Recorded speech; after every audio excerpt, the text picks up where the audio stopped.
I want to bring in NBC's Garrett Haake covering the White House. Neil Irwin is chief economic correspondent for Axios. Stuart Stevens helped lead Mitt Romney's 2012 campaign as a senior advisor for the Lincoln Project and author of It Was All a Lie.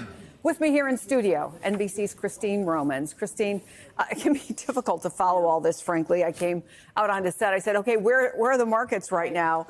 What do Americans need to understand about where we are right now? You know, look, there's a lot of dread and confusion about what's happening with trade policy. And this trade policy, the president wants to remake how the American economy works. The global economy, absolutely. Arguably. The end of cheap stuff imported from other countries and stuff made in America. That's 40 years of trade policy and middle class sort of living standards he's talking about here. So we're in the very early stages of a very big remake that the president wants to do. When you look at the market, you were so right to say, put it in perspective. Over the 38,113 is the level on the Dow.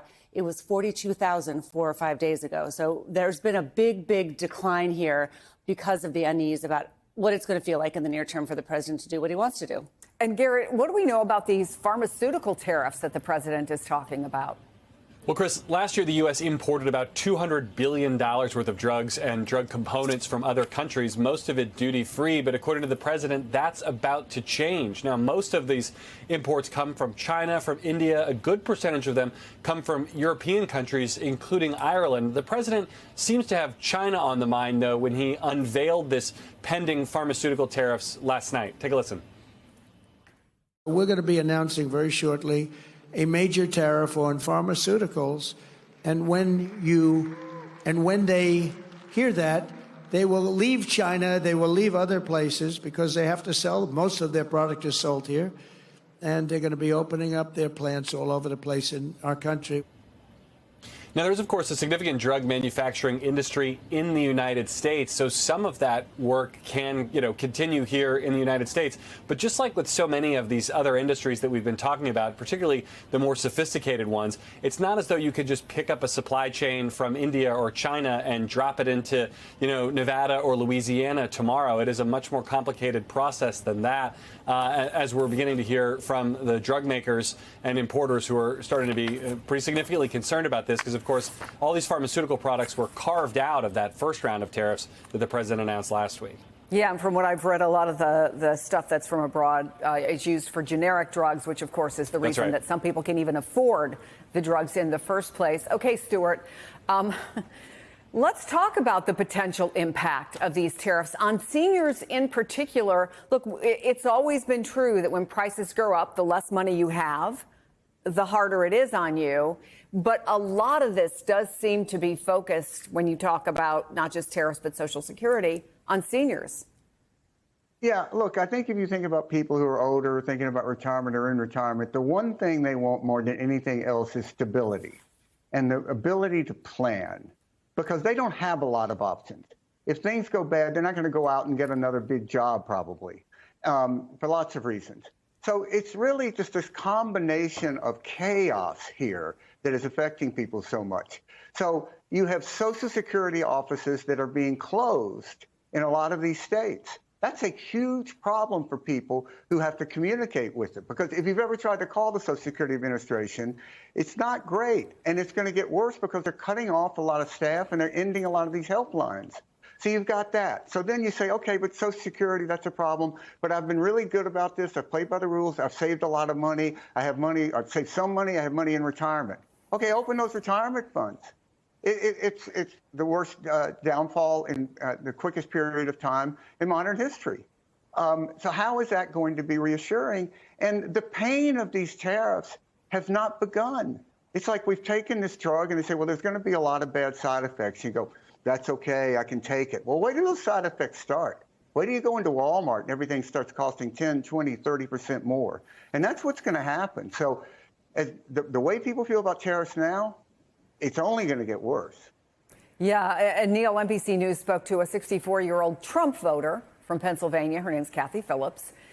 She said she was, quote, scraping pennies together even before this, which is, frankly, for a lot of Americans in their later years, that's what they do. They're on a fixed income. Are seniors like her particularly vulnerable right now? Yeah, I think, if you talk to a lot of voters, a lot of Trump voters, a lot of swing voters, what they wanted in this election last November was to bring back 2019, to bring back a sense of normality, low inflation, good job market, good stock market. Things were pretty good in 2019. We're getting something very different, a much more radical shift to the economic underpinnings of the country. I was just this morning talking to a Federal Reserve official. It's not like these tariffs will immediately cause every price in the grocery store or in the Walmart to rise. But over the next couple of months, as companies work through their inventories, get through their pre-tariffed goods that are on the shelves. And now at that point, it's all tariffed goods, including 104% from China. That's when you're going to start to see some real price hikes, probably around June. Well, Stuart, each day we are hearing a little more from Republicans who are voicing some anxiety about where this trade war goes next, in part, frankly, because their phones are ringing off the hook. That's what their constituents are telling them, right? Here's some of what we're hearing. What we're worried about is if these tariffs do come through, what's going to happen is the new car prices are going to go up. My wife already has actually started to sort of penny pinch, not overbuy. I have no idea in this moment how bad will hurt this time. Things got to get worse before they get better. So I got faith in our president, and I hope that, he does well, then we all do well. So. Do you think, though, there is enough pressure out there? Because there are a lot of Trump voters who are holding firm. Is there enough pressure on Republicans that they may actually move to try to stop these tariffs? No, I think there's really two kinds of Republicans in Washington right now. Those who might be in danger in the next election and those who know that they're safe. And the former group is expanding. If you look at the results of what happened in Florida, Republicans won, but they won by 50% less of a margin. And you do the math, you take these districts and you say, okay, I'm going to get 50% less of a lead that I had going in the last election. All of a sudden, a lot of districts start getting into risky area for these Republicans. And look, this is a total thing here. A lot of these grants that go to states and districts are being cut. These have real impacts. You're going to have less money going to police departments. You're going to have less money going to colleges. You're going to have less money that's going to projects that are like water purification and all of this. The reason we have a deficit is that people like spending. They like what it buys. And all of these forces are going to come into effect. And this is just beginning. And I don't think that Trump world, he's surrounded by these sycophants, these amateurs, these weirdos, Peter Navarro, a guy who's getting out of prison. I just don't think they have any idea how this is going to impact real people. And this isn't, as I'm saying, this isn't what people voted for. Well, if you listen to Donald Trump, Christine, he believes that ultimately it's going to be good for people, but we don't know. We've never seen anything like this. But let's talk about how businesses are responding, because earlier today we got word that Walmart, the biggest employer in the country, said it will not issue guidance for its earnings because of uncertainty around tariffs. And the CEO of J.P. Morgan Chase, Jamie Dimon, says they're not going to be alone. I think what we're going to see now is corporations making announcement after announcement about don't expect my guidance to be true. I'm going to hold back here a little bit. These are long-term decisions they have to make. They may want to see the tax bill, which hopefully they can get done in July. So, yeah, I think you're going to see a slowdown. How significant a slowdown? I mean, are you seeing defaults? Not yet, but I expect them. Do you personally expect a recession? I am going to defer to my economists at this point, but I think probably that's a likely outcome. A likely outcome. And big companies, look, Walmart, they're going to be able to hold on. They'll figure it out. They're that big.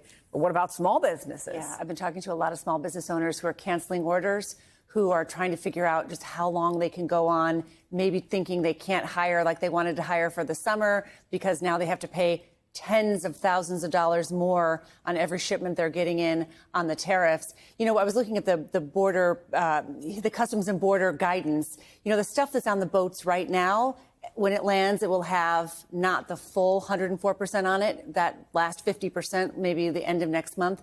But that's already having a chilling effect on so many of these business owners who don't exactly know what to do. And by the way, right now is when they're making the plans to hire for the holidays. They're just not sure how that math's going to work for their business.